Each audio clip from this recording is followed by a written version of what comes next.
Tornán született 1950-ben diszidát, 1956. október 23-án tette be a lábát Amerika földjére. Volt gyári munkás, szobafestő, laboratóriumi technikus, majd kitanulta a számítástechnikai szakmát, így cégvezető és tulajdonos lett. Egy technológiai újítással sikert hozott, és az Intel óriás cég 2000-ben megvette a cégét és kinevezték alelnöknek.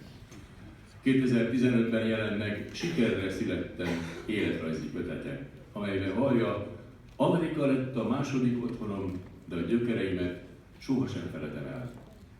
Saját forrásból Magyarországon 2003-ban a Képzett fiatalokkal a jövőért MICA programot létrehozta, egy alapítvány 17-24 éves fiatalok üzleti életre való térítésmentes felkészítésére, ahol megtanulhatják a személyes siker titkát. A képzéseken eddig több mint 600 középiskolás vett részt. Ma már az etikus vállalkozói ismeretek választható középiskolai tantárgy, az Oktatáskutató és a Nemzeti Fejlesztési Minisztérium hozzájárulásával. Önmagáról vallja, én két ország között úgy jövök és megyek, hogy ott elköszönök, ide megérkezek. Ott az otthonom, de itt van a hazám. Gratulálunk!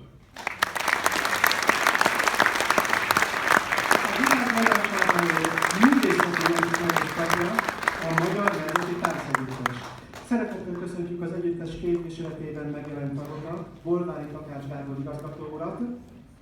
A díjat átveszi Zsurászki Zoltán táncművész koreográfus, az együttes művészeti művője.